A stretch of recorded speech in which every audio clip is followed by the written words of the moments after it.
Hello, എല്ലാവർക്കും പുതിയൊരു വീഡിയോയിലേക്ക് സ്വാഗതം. എല്ലാവരും സുഖമായിട്ടും സേഫായിട്ടും ഇരിക്കുമെന്ന് വിശ്വസിക്കുന്നു.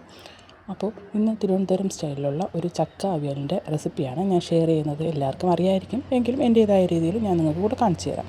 ഞാൻ അതിലേക്ക് എനിക്ക് കുറച്ച് ചക്ക കിട്ടിയിട്ടുണ്ട്. അപ്പം ഞാനത് നന്നായിട്ട് വൃത്തിയാക്കി ഇതുപോലെ ഈ കനത്തിൽ അരിഞ്ഞെടുത്തിട്ടുണ്ട്.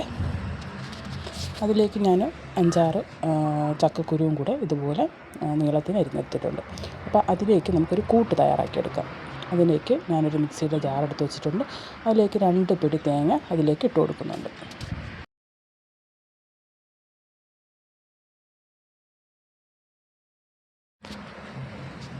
അതിനോടൊപ്പം ഒരു 3-4 ചെറിയ ഉള്ളിയും ഒരു 4-5 വെളുത്ത ഉള്ളിയും ലേശം മഞ്ഞൾപ്പൊടിയും ഒരു 1/4 ടീസ്പൂൺ മുഴുവൻ കുരുമുളകും ഒരു 1/4 ടീസ്പൂൺ ജീരകവും എനിക്കാവശ്യമായ ഒരു 4-5 പച്ചമുളകും കൂടെ ഇട്ട് ഞാനൊന്ന് പ്രസ് ബട്ടൺ വെച്ച് ഒന്ന് പ്രസ് ചെയ്തെടുക്കും. ഇതുപോലെ ഒരുപാടൊന്നും അരഞ്ഞു പോകണ്ട. അവിയലിൻ്റെ ആ ടൈപ്പ് അറിയാമല്ലോ, ആ കണക്കിന് ഇതുപോലെ ഒന്ന് ഞാൻ ചതച്ചെടുത്തിട്ടുണ്ട്.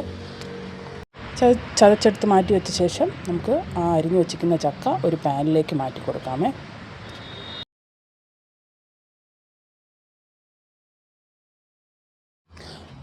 ചക്ക പാനിലോട്ട് മാറ്റിയ ശേഷം നമ്മൾ ചതച്ച് വെച്ചിട്ടില്ലേ ആ കൂട്ട്, അത് ഇതിലേക്ക് ഇട്ട് കൊടുക്കുക.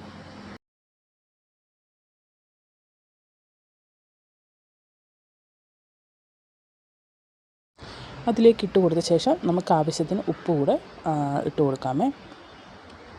ഉപ്പ് നോക്കിയിട്ടിടുക.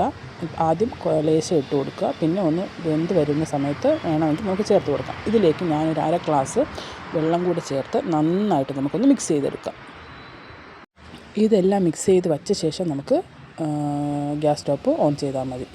ചാനലിന് സപ്പോർട്ട് ചെയ്യുന്ന എല്ലാ കൂട്ടുകാർക്കും ഒരുപാട് നന്ദിയുണ്ട്. തുടർന്നും നിങ്ങളുടെ ഈ സപ്പോർട്ട് ഉണ്ടാകണേ. അപ്പം നിങ്ങളുടെ എൻ്റെ ചാനൽ ഇഷ്ടമാവുകയാണെന്നുണ്ടെങ്കിൽ സബ്സ്ക്രൈബ് ചെയ്ത് ലൈക്കും കമൻറ്റും ഷെയറും ചെയ്ത് ഹൈപ്പ് ഓപ്ഷൻ കൂടി ചെയ്ത് ചാനലിനെ ഒന്ന് സപ്പോർട്ട് ചെയ്യുക. നന്നായിട്ടൊന്ന് മിക്സ് ചെയ്ത ശേഷം ഞാൻ ഗ്യാസ് സ്റ്റോപ്പ് ഓൺ ചെയ്ത് വെച്ച് അടച്ചു വയ്ക്കുകയാണ്.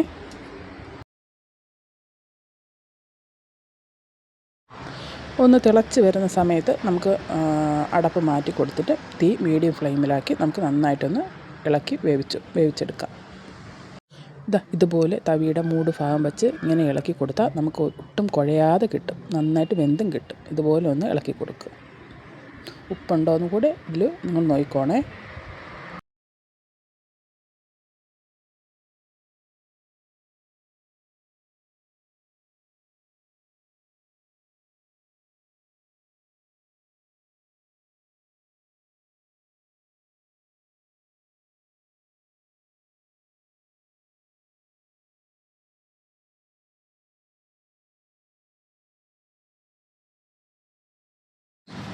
ഒന്ന് ഇളക്കി കൊടുത്ത ശേഷം നമുക്ക് തീ ലോ ഫ്ലെയിമിലാക്കിയിട്ട് ഒന്ന് അടച്ച് വെച്ച് കൊടുക്കാം. അടച്ച് വെച്ച് ഒരു 5 മിനിറ്റൊക്കെ കഴിയുമ്പോൾ ഇതുപോലെ കിട്ടും. നന്നായിട്ട് എനിക്ക് ചക്ക അവിയൽ, തിരുവനന്തപുരം സ്റ്റൈലിലുള്ള ചക്ക അവിയൽ കിട്ടിയിട്ടുണ്ട്.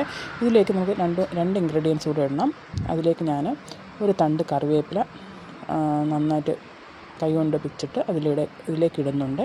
പിന്നെ നമുക്ക് നല്ല ശുദ്ധമായ വെളിച്ചെണ്ണ കൂടെ ഒഴിച്ചു കൊടുക്കാം. അപ്പോൾ ഒരു പ്രത്യേക ടേസ്റ്റാണ്. അപ്പോൾ എല്ലാവരും ഒന്ന് ട്രൈ ചെയ്ത് നോക്കണം. സൂപ്പർ ടേസ്റ്റാണ്, എല്ലാവർക്കും ഇഷ്ടപ്പെടും കേട്ടോ.